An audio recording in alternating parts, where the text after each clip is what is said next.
You can't solve your patient's problems. All you can do is help them find their own answers. I know that. I do. It's all I can think about. What I could have done differently. Hugh, listen to me. I get anxiety. I mean, right now I'm toggling between the DMA and how Gray is settling into life on Trill. Is Book okay wherever he is? And let's not forget about how badly I handled the situation with Zora. So it's not the same as yours, but it all comes from the same place. Uncertainty. Which is terrifying. So let's be terrified together. COVID said you need to take some time for yourself, right? The holodeck just got updated with the Venabelia bloom from Salata Major, so how about we take a little stroll through a field full of flowers for a bit? I'd like that.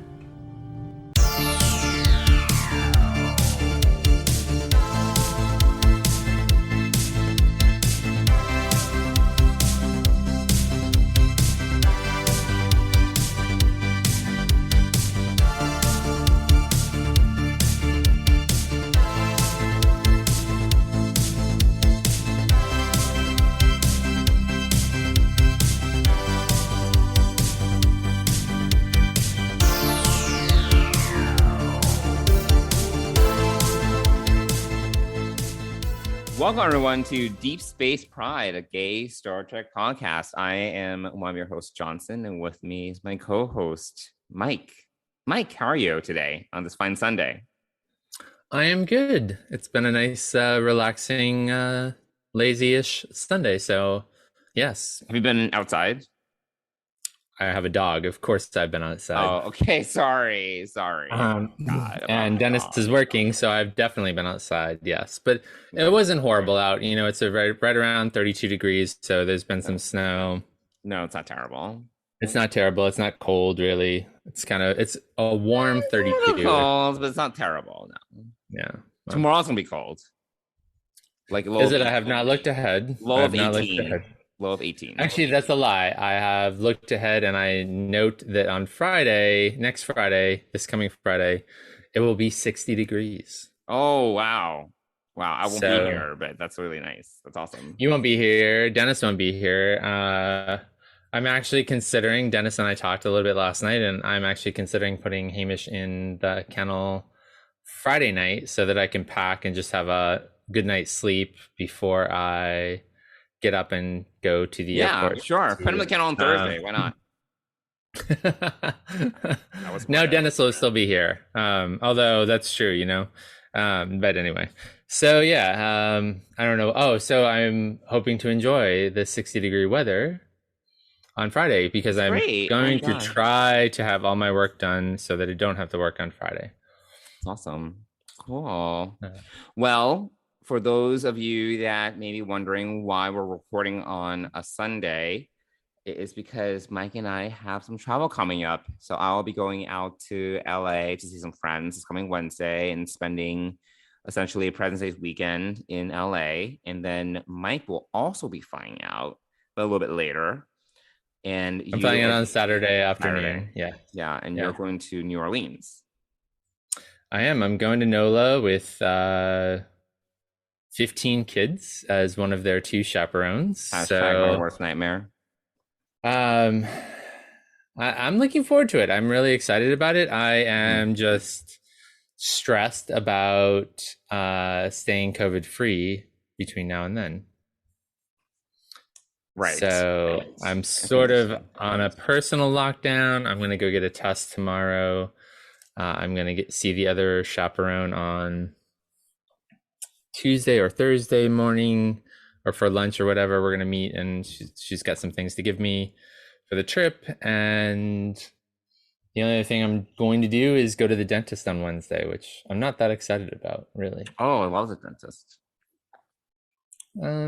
Yeah, I mean, I love like it when they scrape and it's like, oh my God, it's so I satisfying. mean, I do like the feeling afterwards. My mouth feels like kind of new and fresh and like, but yeah, it's always I love my dentist and I love my hygienist, Christine. She's awesome, and we chat for like forever before she even begins the cleaning. And I'm gonna have to actually say this time around, we have to get going because oh my God. I have to be back at the apartment by 4 because we have an adoption home study visit. So okay. So yeah, so I'm gonna take actually a half a day off on Wednesday, but to do all of this. So yes, but then I'm away for almost a week with 15 kids in New Orleans. Right. We're going to be building a house in the lower 9th ward, and we're gonna go to a plantation. We're gonna go on a swamp tour. We're going to, I want to say, a jazz museum. So okay, yeah, so fun. it'll be a lot of fun, and yeah, a lot of work. I imagine I will be return feeling very exhausted. I'm sure you're gonna be tired. Oh my God.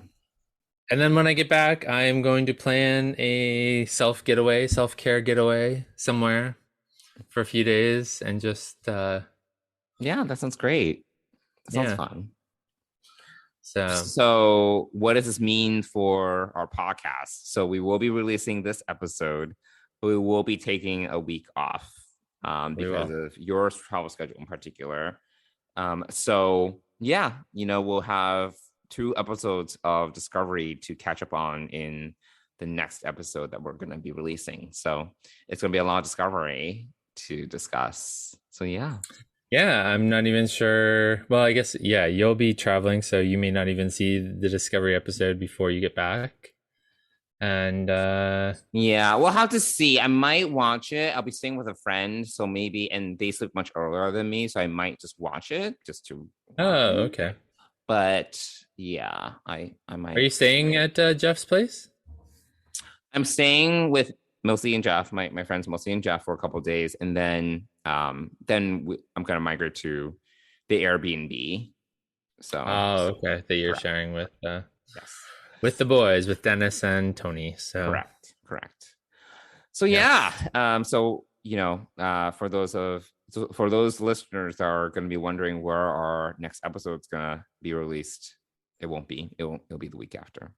So 1 week off. So yeah. Yes.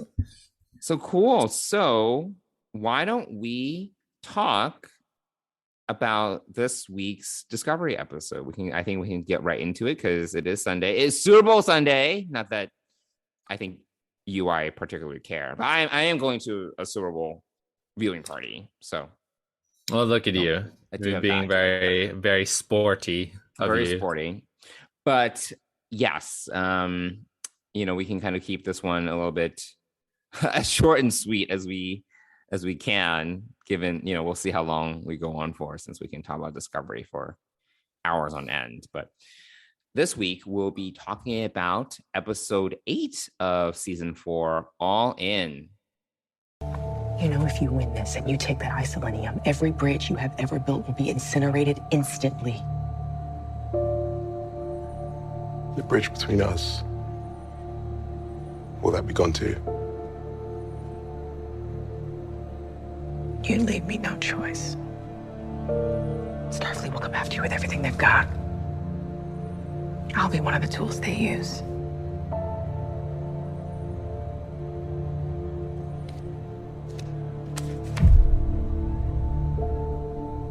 Doesn't have to be like that. We can end this. Let's end this. All right. Let's end it. So, Mike, would love to get some of your high-level thoughts about this episode. And then we can break it down a little bit. I do think that there's not as many. Oh my God, I dropped my mic. I'm here.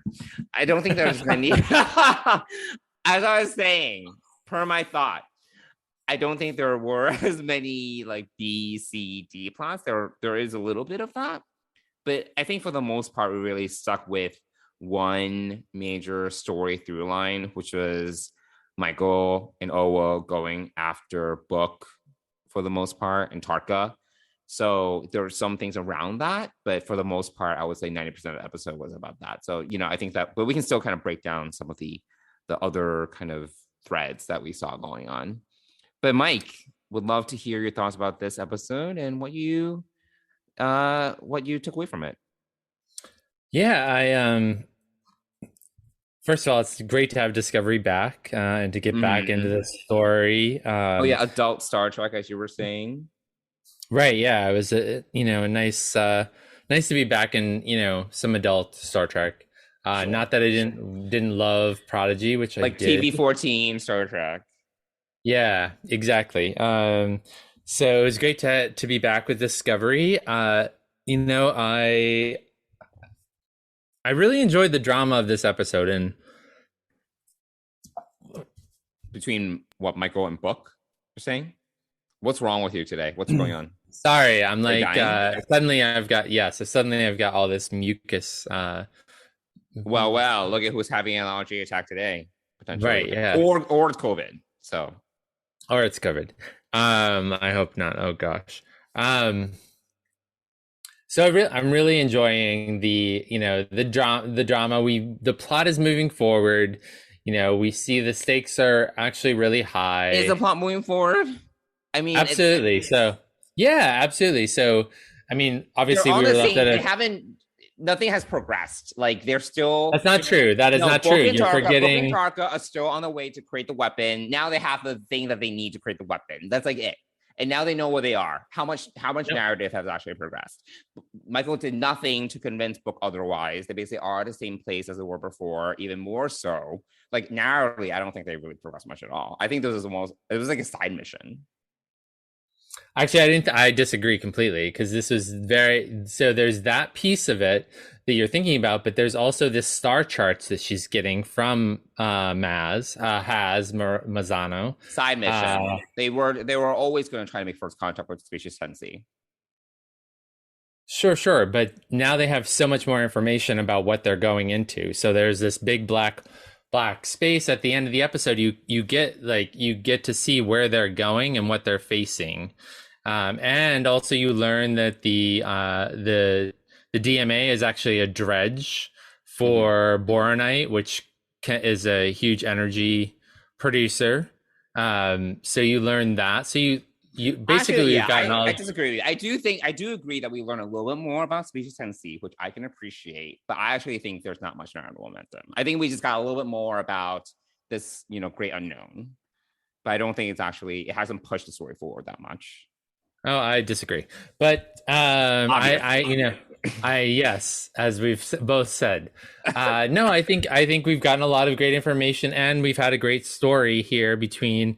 The situation between Michael and Book being very, very tenuous. And this is actually, the most pivotal scene, and I paid attention to it again when I watched it again today, was the poker scene where they're, the whole scene, right? They agree to knock out the two Osira wannabes together. They also agree that they're going to work together, and that they just kind of put it on the line. And she says, let's end this. And actually, I think that they're actually talking about two different things there. So she's talking about let's end this game and end this. And I think that the way that Book answers it is that he's ending their relationship. Yeah. And I agree. So I thought that was really I think Michael, yes, because she knew that Book was going to win. So I do think that, but I don't think Michael, she also knew that their relationship was at a point where they were not going to go back. I think that she was aware of it. Though she also kind of wanted to move on. Yeah, I mean, and she also said later on to the president that she's her first and foremost duty is to protect the Federation and everyone in it. I think Michael's pretty aware that at this point, and I do think that book is, I think, all likelihood, and we'll see where the rest of the season takes us. I do think that there will be some point of redemption for book in all likelihood, based upon how we typically see these things play out. But I do think that, you know, there is a point of no return for their relationship. Yeah, and I also think it kind of sets up for the future, although there may be a redemption point for Book at some point. I don't think it's going to be enough, and I think it's actually this is my prediction, he is either going to sacrifice himself to save her and the ship and the Federation, or however big that moment may be, but also the blowback for Burnham is going to be this loss.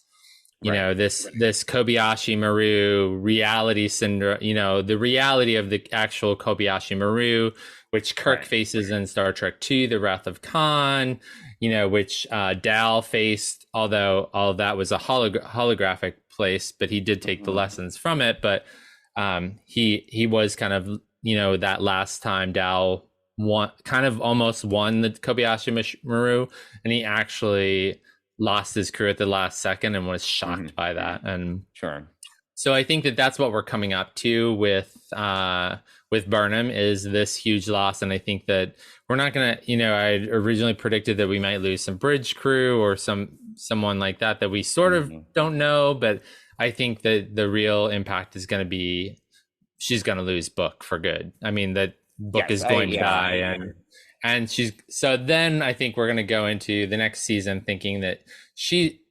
took, I'm predicting that she's going to take some time off after this, and Saru is going to be back to being the captain of the Discovery. One season at a time in terms of predictions, but I can see. Well, that's sort of how I see this season wrapping up, is an exact almost mirror of season 3. So, but with the whole, I mean, I can totally see that happening.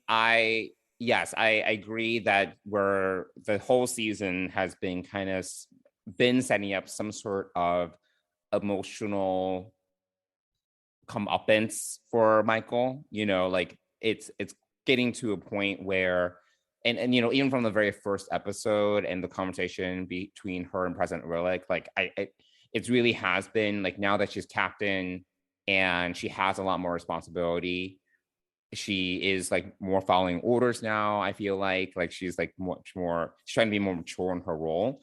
I think now is a point where she kind of needs to realize that she can't save everyone. And I think Book is going to be that catalyst. At the same time, I'm actually pretty over Book. I'm kind of done with him as a character. I won't be sad to see him go. He's just gotten kind of like, for me, a little bit annoying, like as a character. I understand that obviously a lot of his character's arc this season has been about his grief, but this thing with Tarka is just very, it's just very like, I feel that like Michael is not doing, like, you know, Michael went to try to convince him to kind of, you know, go back, right? I don't think Michael did a really good job of even trying to convince him that, you know, this is a wrong path for him to take. The most of Michael's argument when she was talking to Book was about how basically he's going to be burning his bridges with the Federation and how this is going to get in trouble. Whereas I would have been like, okay, well, can you please think about this for a second? I know that you want to deal with this immediate threat, but can you think about what's going to happen after you blow this up? Because literally this species, tendency or whatever, you know, has so much power that you think they're not going to retaliate and make things 10 times worse. Like, you know, like I feel that there could be other logical arguments for Michael to make.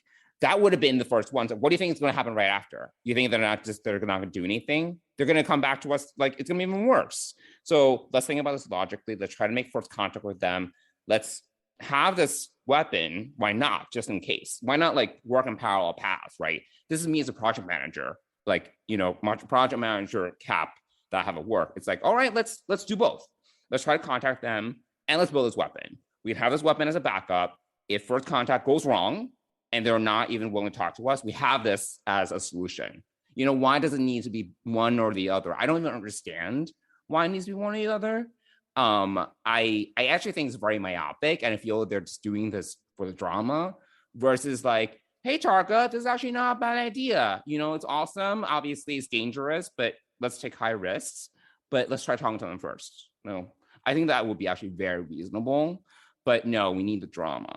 So it's actually kind of annoying. Well, I think we also have the ego of both of these. We have the ego of Tarka, who, again, I'm never going to like this character. He's a bully and he's an asshole. And he's even an asshole to Joanna in this episode, which is, she should kick his ass, even though she sort of understands partially why he's doing this, but she tries to figure out why he's really doing this. Mm-hmm. And the only person he's told is Book, right? I think. So there's that. Yeah, I look at Tarka as kind of like the devil, and the devil has appealed to Book's greater or more original nature, like where we met him at the beginning of season 3, right? Where he was kind of operating, he was stealing from other traders, trying to do the right thing, but stealing from them. So he stole the trance worms. He's, done other things that, has Mazzano, reminds him of, like these things. He's done some things that obviously he had to pay up before he even could get the isodelinium. So I think that there's, we're going back to who Book was originally. Michael was able to slowly, I think, effectively change him and give him a reason to act differently and to have some more ethical standards in how he did. She probably also slipped into some of his more or less gray area ethical decisions while she was on her own. But overall, I think that what's happened here is that Tarka, the devil, has essentially just corrupted him and his evil, his side. Okay. And preyed upon his anger, though, and to prey upon his grief. Like Tarka is definitely using Book. There's no question about this. And he knows all the things because he's a super intelligent egomaniac. He knows how to trick people into doing these things. He tricked the Admiral somehow into giving him the codes to release the spore drive. So there's that piece of it as well. So this, again, this, I hope that justice finds Tarka by the end of this season. Okay. I think you have very strong feelings about Tarka. I do, absolutely. I don't mind Tarka as much as you. I think that like he definitely has his he's how do you say it? Egomaniac? Say the word. He's an egomaniac. He's an egomaniac, but there's the adjective, whatever. Okay. I can't say it. But yeah, he's definitely an egomaniac, but I don't think Book is by any means innocent here, because even before he met Tarka, we were seeing these, him reacting very emotionally to the loss of Kwejian, and he was already kind of doing extremes. Like he was like already kind of working outside the boundaries of whatever previous behavior he had established.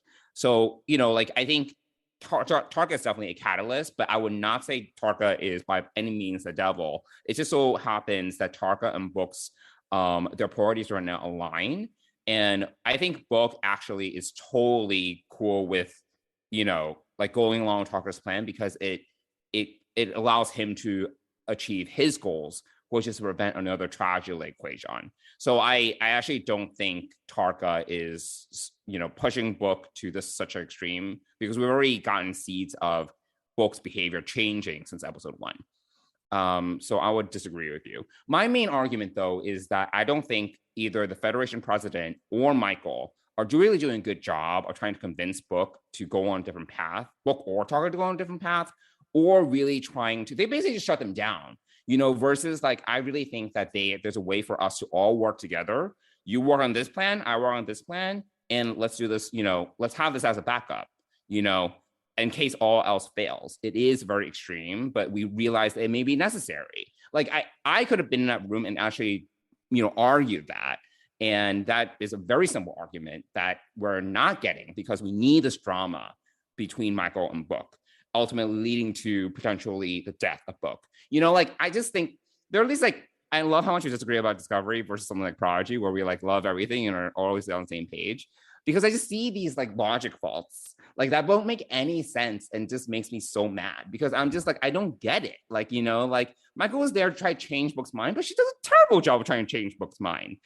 Telling Book that he's going to be in bad, on the Federation's bad list is not going to change Book's mind. You know, that's just such a bad argument. So that was very frustrating to me. I think one of the things, just one of the pieces that you're missing is the need for immediate action that Tarka and Book feel. So, and probably all those people who voted with their side, is this idea that attack first, attack now, attack quickly. And I think that that's the thing there, that's the side, and the other side is to try to make first contact with them. But I don't think either the first contact piece of it is going to take that long. It's like, let's start talking to them now. I don't think there was like a lack of immediacy. I don't think there's a lack of immediacy in that. And the problem is they don't. But I'm saying that Tarka and Book and those other people who are supporting them feel like attacking immediately, almost quickly, as quickly as possible to prevent anything else from happening, because they have no idea when the next DMA will show up. That's sort of the threat. So it's sort of this ongoing threat that's there, and they need to take action right away to stop it. So there's no patience in waiting for first contact to be attempted. There is like act fast, act hard, act now. And I think that's just a piece of it. The problem though here is that I don't really feel in that episode where they were deliberating the two options, there really was any sort of good job of trying to find a way for both plans to work in conjunction. Like that wasn't even put on the table at any point. Like they were like, vote for this or for that, you know? So I feel that even if there was a broaching of like, let's work together, we'll help you build this weapon, you know, because obviously Tarka needed the resources and time to build the weapon. It wasn't gonna happen like in 24 hours, you know? We'll actually be like, let's help you build this weapon, and you help us contact. Why don't we do that? You know, Tarka can also help us to figure out a way to contact this 10C, and we'll help you build this weapon. Like there's ways to compromise that, you know, we can all work together and do things even faster. But that wasn't even on the table. So, you know, like I just think logically there's just like issues that really just make me like question the whole season. Like, you know, like this path we're on right now. Which I find very frustrating. Okay, I mean, I understand that. I can see what you're talking about. I mean, yeah. I mean, I don't. You know, I might attribute that to the writers not feeling like. No, the writers need drama. That's what they need. You know. Sure. They need drama. Of course. Well, it's a dramatic show. It's a dramatic show. I mean, that's the whole point of the show. And it's not based on logic. You know, and it's not based on reason. So this is why one thing is, again, I can't stand Discovery sometimes. I just can't stand it. It just like it's so frustrating. Let me ask you a side question, just out of curiosity. Do you think that the world we live in operates in this logical realm that you're talking about? You know, I'm not part of those deliberations. I do think that when I operate at work, which I am an active participant in, and I work with, I feel, a lot of reasonable people, I do think we explore options together. And by the way, that deliberation in that episode, it was like 10 minutes. Like, you know, this would be in the real world, it would be hours, if not days. You know what I mean? Like, let's be real. Like making a decision like that, especially when you're having these many delegates from like all these different planets come in, let's be real. It's not like a 10, 15 minute scene. It is days. So the only experience that I can speak to is how we think about things at work, which I think is deliberate. We try to look at all the different routes, and we try to come to. I'm not talking about work, though. I want you to think about the world that we live in. The world. I'm not part of those deliberations. Like, you know, like I can't. No, but if you know, the way that I look at the deliberations that happened in Discovery is the way that I would look at like the war room in the White House, for instance, which I'm sure is super hyperactive right now, given the state of, you know, Russia and Ukraine and that whole situation, let alone whatever other hotspots there are in the world that you know we don't know about. So I think that, you know, this deliberation that you're seeing in the Federation Council isn't really the UN. It's more like something in the White House happening. where you have all these military leaders who or this group, half the table is probably saying we've got to act now, and the other half is probably saying, but we have to go through diplomatic channels. Why don't we try diplomacy? But oftentimes I think that's what. But oftentimes they are working on parallel paths. It's not. It doesn't need to be one or the other. Let's do the diplomatic channel, but let's also build the super weapon. That actually makes sense. Right, but if there were an imminent threat, I think that's the other piece that you're not. I don't see why, if there's an imminent threat, why you can't do both. I have no idea. Like in this case, I don't know. Okay, all right. Well, I can see why. It's not a lack of resources. They're just going to send Discovery to contact Species 10C. Let's be real, and they could have helped Tarka to obtain the isolinium. Why would they not be able to do both? There's no reason. Okay. So I mean, we obviously, as Discovery often does, it brings out two different sides to our conversation.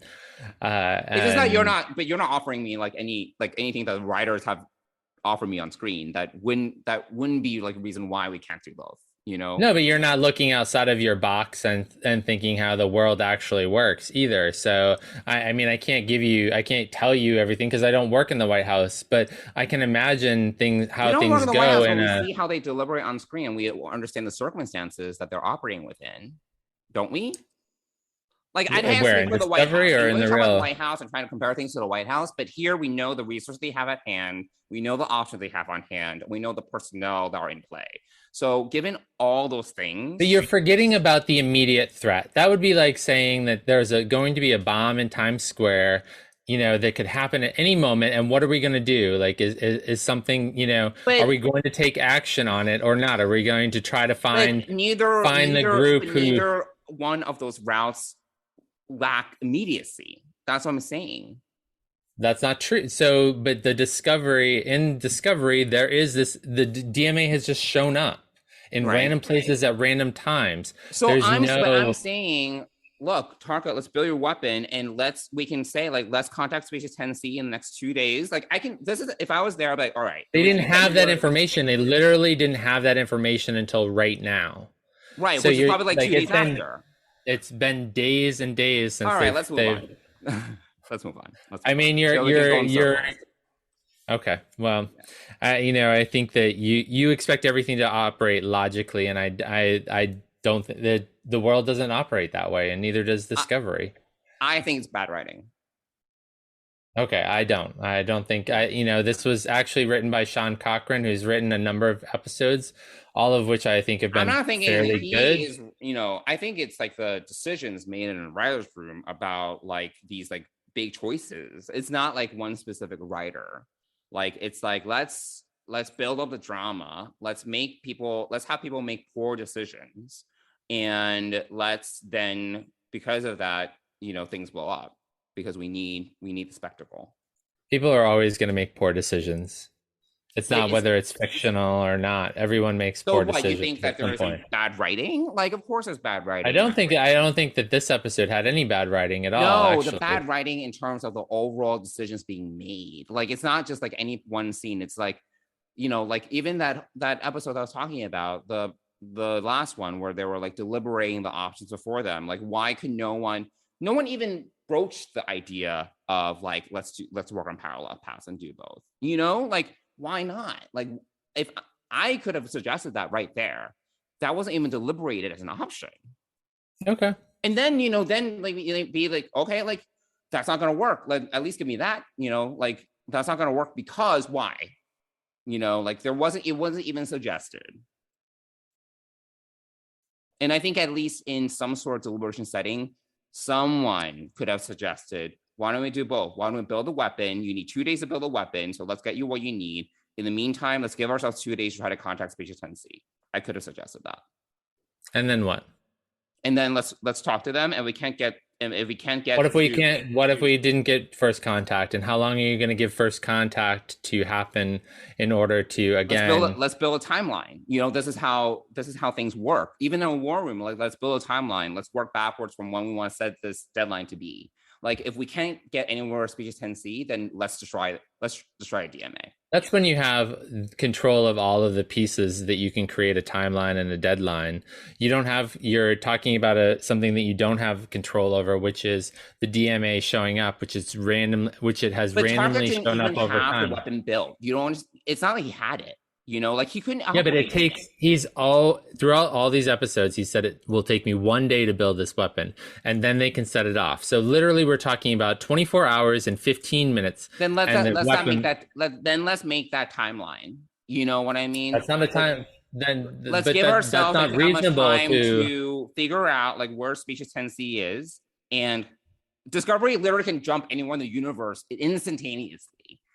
So that's what I mean. Like, once they kind of find out where species 10C is, they can go there immediately. So there really isn't like, we need travel there. It's going to take 5 years. It's not like they're going there to talk to a neighbor that they know or whatnot. They're actually going there to talk to someone a species they've never met or have no idea, like the language. My issue is it wasn't even broached as an option. Like there wasn't even some sort of compromise that was discussed.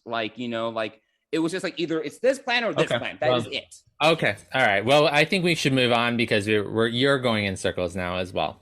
So other parts of this episode that we can talk about are, so the poker game that we both talked a little bit about has Mazzano being, a 32nd century version of Quark. Right. Which I really enjoyed. I actually think he was a standout of this episode. He was the best part of this episode to me.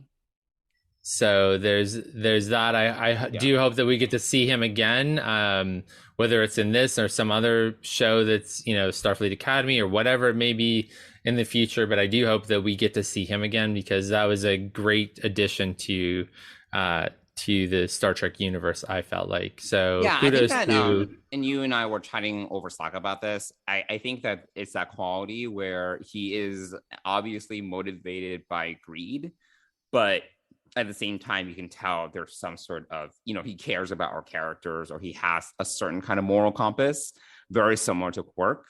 And I that's why I like Quark and that's why we like Haas. So, I think that very similarly, we kind of get that kind of character here that I also hope comes back at some point. But I don't know, the whole like CD casino thing. I'm like, again, like, it's just such a trope. It's like another one, there's so many like CD bars and casinos where people go to get information. It's like, okay, got it. It's just another. Well, I mean, this one is outside of the Federation too. So, well, all of them seem to be, they usually do seem to fall outside of Federation control for some reason. I do feel like, I love the character. I feel like the setting was a little, I get the barge and everything, and I get this is another sort of scene or scenes that I felt like suffered from being filmed during COVID times because it didn't feel full. It never felt busy like this. It felt like a Tuesday afternoon in Atlantic City or whatever. It didn't feel all that active. And I think that for me was noticeable in comparison to what we've seen in the past. I just think that it's something that was noticeable to me and kind of detracted from it a little bit. Like I liked the setting. I liked the sets were fine, but I felt like the number of people obviously it was, filmed during COVID times. It just didn't give me the energy, just like, and I think this especially came through in the scenes with Awoshikan, in the fight scenes. It was sort of like the crowd was sort of, piped in through audio, and there wasn't a lot of action around the ring. Mm-hmm. In fact, I didn't even notice the guy who later comes up to them and says, "We're taking our money back. You swindled us." I didn't even recognize the coach or whatever. Yeah, like I didn't even recognize him from or remember him from the scenes of the fight. So. I just think that that's one of the things that actually detracted from the episode for me was this idea that you're going to this barge, there's all this betting happening, and it feels very like not very energetic. It doesn't feel like a casino. It doesn't feel, it just, I just really didn't get the atmosphere wasn't created well in this episode, in this part of the episode for me. And I think I've kind of remarked on it throughout this season. I mean, this is definitely a season that's made in COVID times, and the lack of additional characters and extras has been apparent on Discovery. It's on the Discovery, and it's sort of, in this case, a casino, you would expect to have more people in, active and involved in it. So that for me was kind of detracting a little bit from this part of the episode. But I definitely enjoy Has, and I liked that he really was rooting for Michael and Book. I guess. Well, to your point about the bar, that's interesting. I mean, I totally see what you're saying now that you're talking about it, but yeah, I don't know, like, because Boba Fett, which we also recently talked about, like the bar, I don't remember the name of the bar that they frequented, but that was also shot during COVID. It felt very energetic to me. Like that was totally different. Totally different. Filmed in 2020 as well. But yeah, I mean, I don't know if they did a better job with COVID, like, or they were more. I have no idea. I don't know how it all works, but yeah, I don't know. The energy was very, if I were to compare that, that bar, that CD bar with this CD bar, very different. Like, like I think that exactly making it feel more lively somehow, even though it was during, pre-vaccine pandemic. Yeah, I mean, I think it also highlights the differences between Lucasfilm and Paramount as to the way that they go about production. But anyway, but yeah, so it's just for me, that's one of the detractors of the episode. It's one of the detractors actually for this whole season. Is and understandably, it's nothing they can do about it. It's just, for me, I'm missing the energy that additional people and crowd, they don't have to add a ton of crowds, but I think that Discovery was so protective of of COVID protocols and everything, that it was just really it's really evident in the way that this is filmed. And so there's that. And then the other scene, so we get a couple of scenes in engineering where Paul explains what's going on in different phases of this and what they're doing to kind of research the species 10C. But then we also get a nice scene with Paul and Hugh, which for me, again, was just one of those moments that I really enjoy, and I wish we had more of. Very domestic moment. That was, I like that. Yeah. Except but also, I was like, talking to you about this, the spray bottle that Paul was using. That was the only thing I focused on, because he was. I mean, I need to rewatch the scene, because the way that I saw it, it looked like basically a non-branded Windex spray bottle. I was like, what is that? And I was like, that was the only thing that I can focus on for the whole scene. And I got the gist of what they were talking about, but I was so focused on the water, on the spray bottle. Obviously, that you did not notice that upon first viewing. I did not notice the water bottle. Even on second viewing, what I saw was not distracting or exactly what I thought you saw, but maybe I was looking at something else. But anyway, yeah.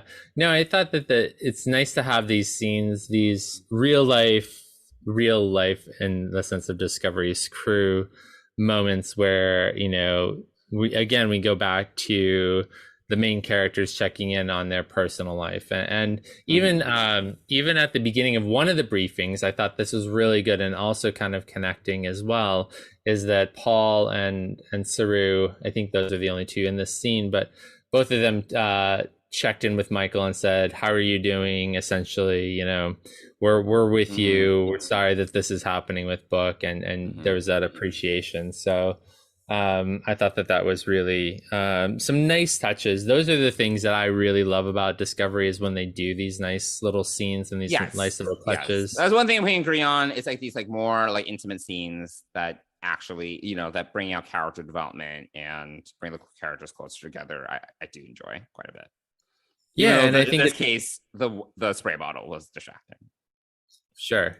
I just think that also the conversation that they had was an important one, and I think all couples and all everyone should have with one another, with those that they care about, is just these checking in moments and noticing when behaviors are different. And so for me, that really felt felt prescient. It felt, again, I talk about how it's nice being seen and being seen by Discovery, and their aim is to make sure that, the LGBTQIA plus community is seen in this show, is really, this is what actually endears me, despite the things that we disagree with or that we don't like about Discovery overall. And for each of you and I, those are different things. But for me, this is like the highlight. This is what Discovery highlights the best,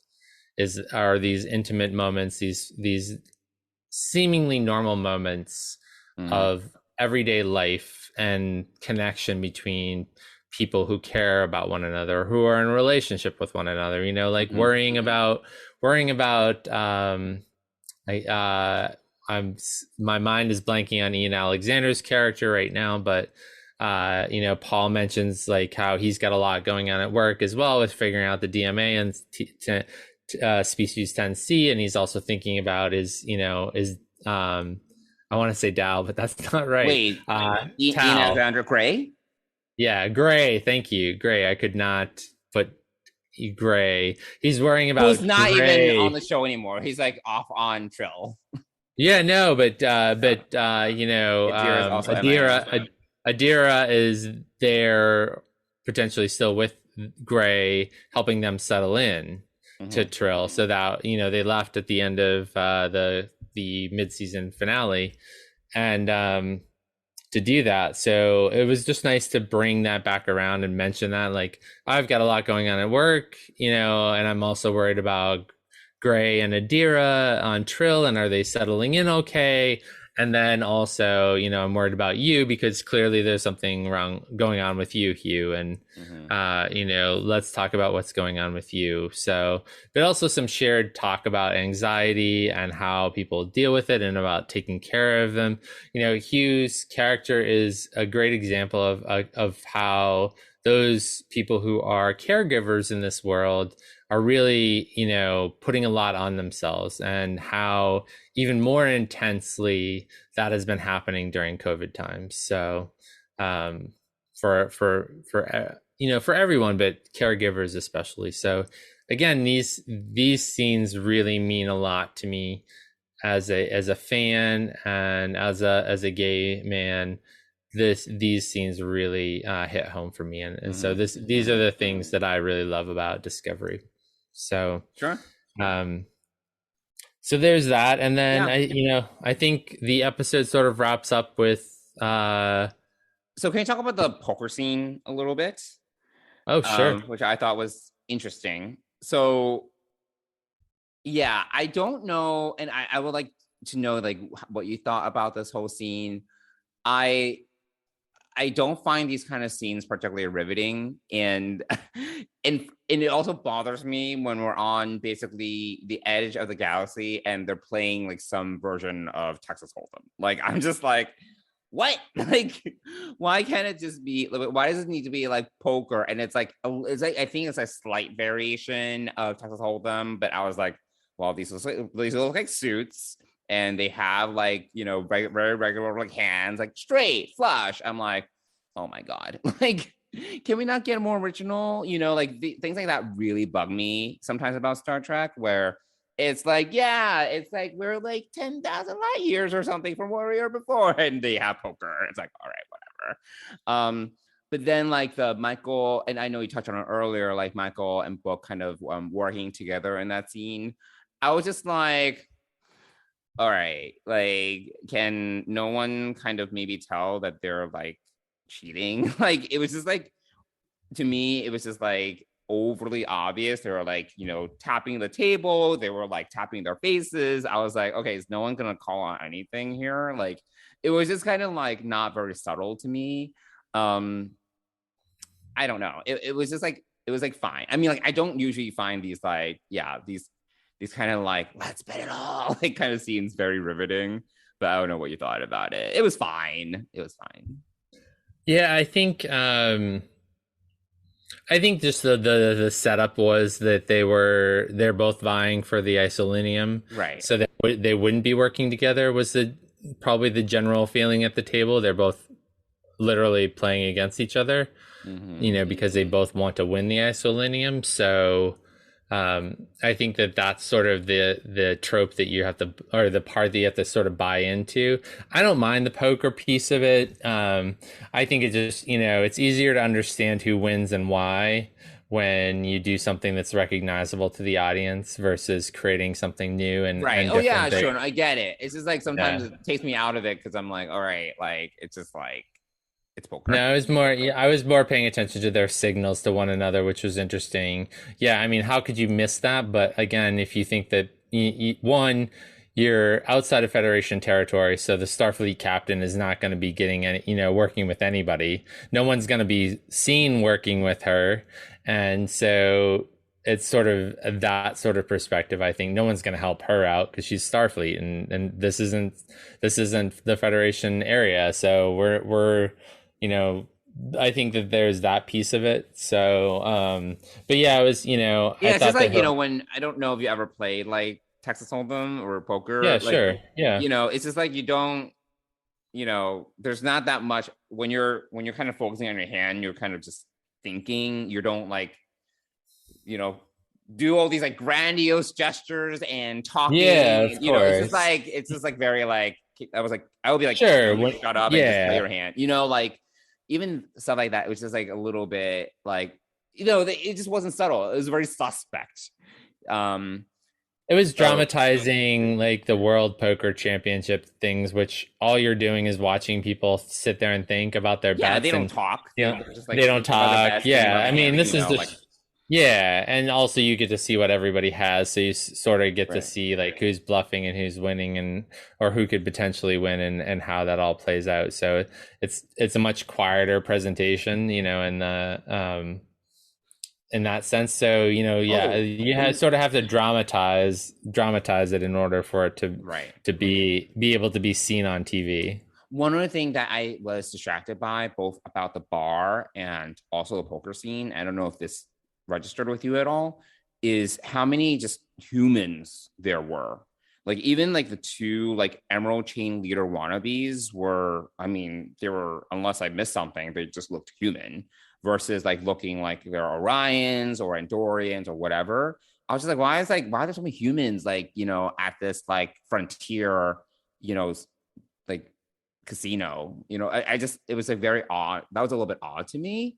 Because usually we see just like more aliens, and this was just like, I was like, oh, there are a lot of humans here. I don't know. I noticed that. It was just slightly distracting. I didn't notice that so much. I can see where you're going towards. I think, when you have a budget, an alien creating your alien, I mean, whatever. At least make the Orions, give them like green paint. Like, it's not that difficult. Sure. Because the Emerald Chain was primarily run by Andorians. We know this, like run by Andorians and Orions, and I'm sure there were some humans working with them, but the majority of them, particularly those that might be trying to take Osiris, like previously held power, I would imagine are going to be Orions or Andorians. So I just thought, I was just, I think they focus more on creating the characters for the cheater who was going around, the changeling. I guess that was like 4 or 5, no, maybe even 6 different. Well, 5 if you don't include the triple, right? But all of the visual exhausted their makeup, their I think that they focused.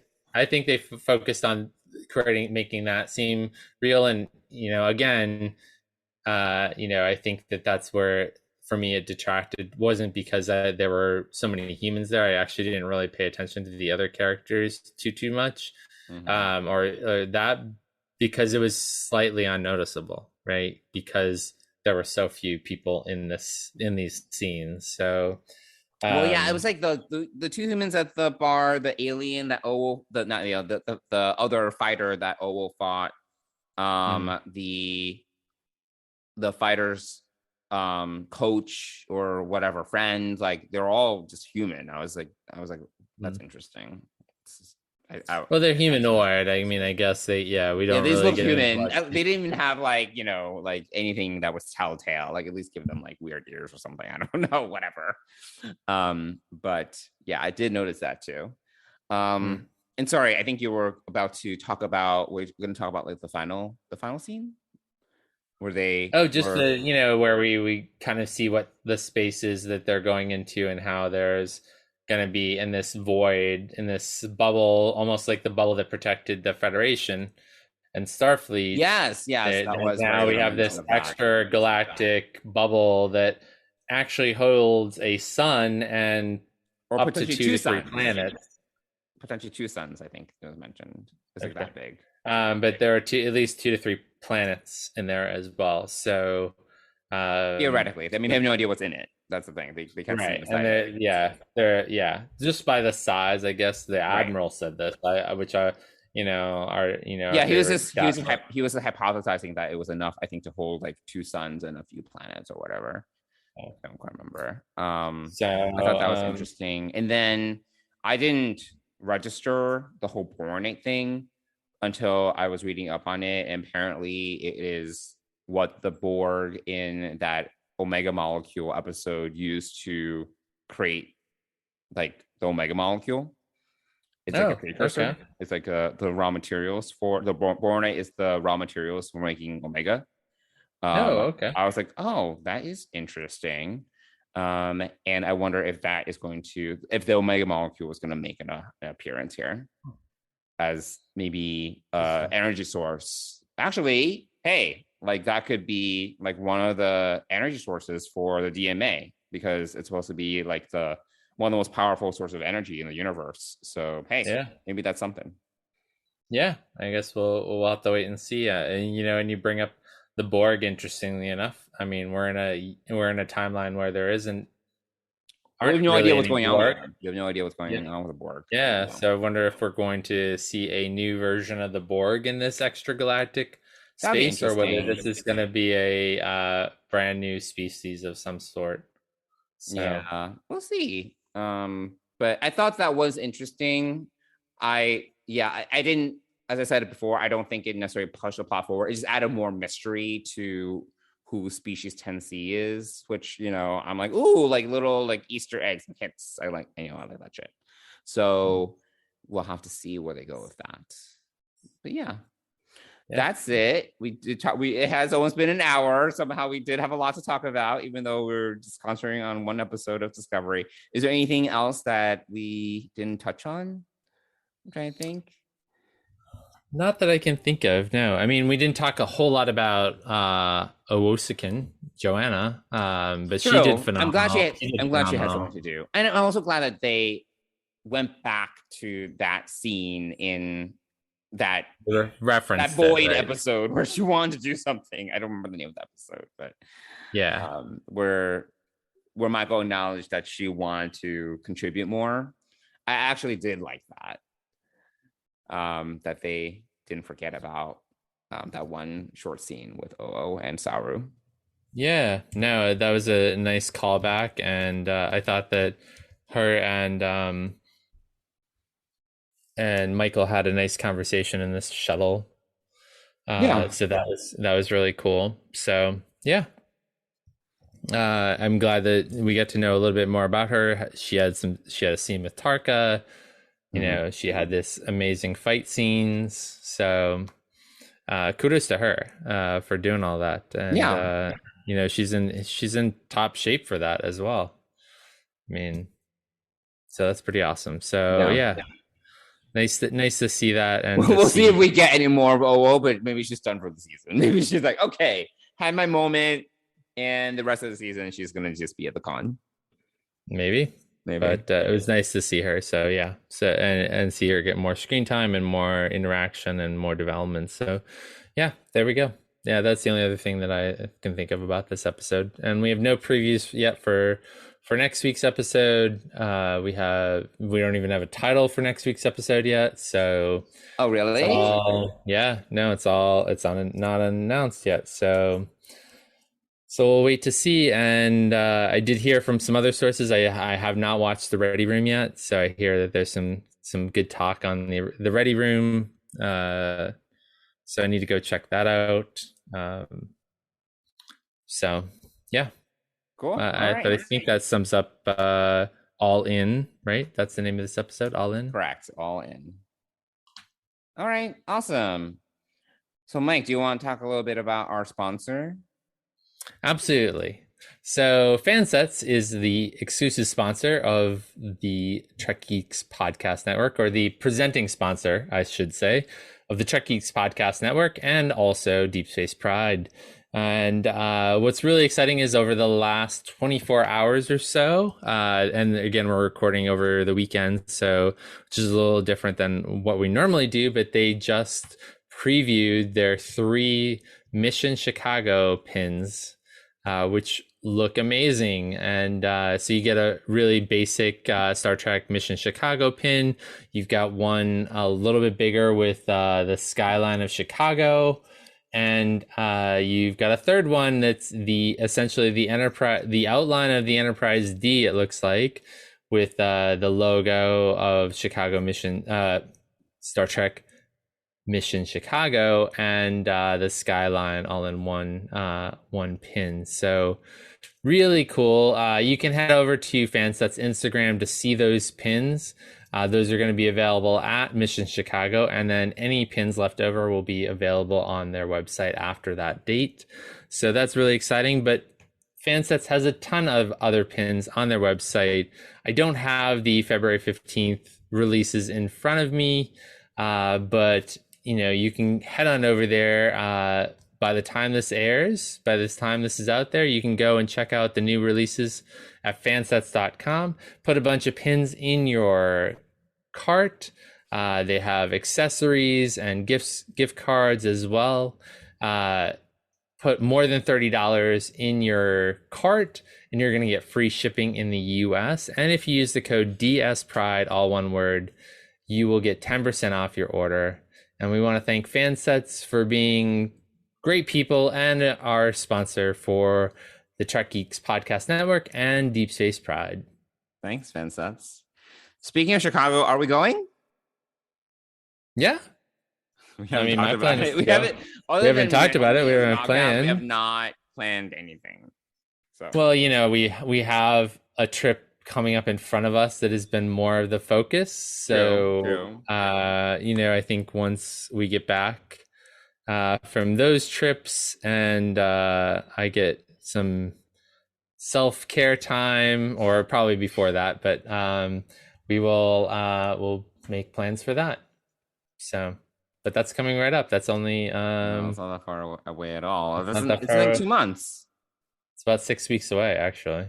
7 weeks away. Yeah. When is it? April what? April 8th, 9th, and 10th, I want to say. So, is it? It is.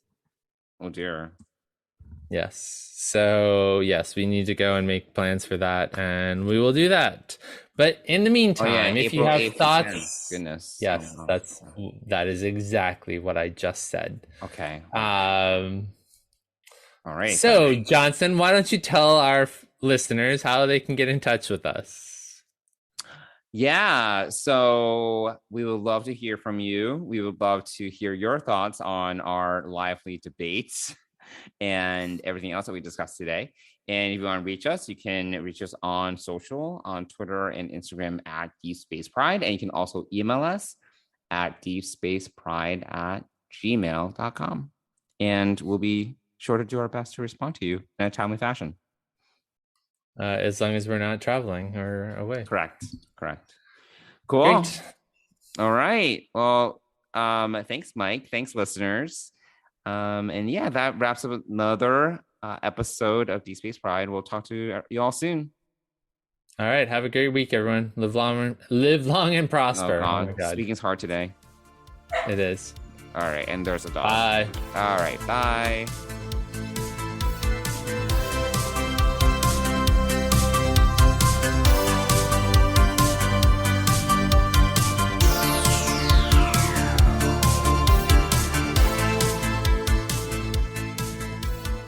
Deep Deep Space Pride is a production of Coconut Media Works. Executive producers Bill Smith and Dan Davidson. For more great Star Trek discussion, discover the other shows of the Trek Geeks Podcast Network at trekgeeks.com or find us in Apple Podcasts, Spotify, or your favorite podcast app.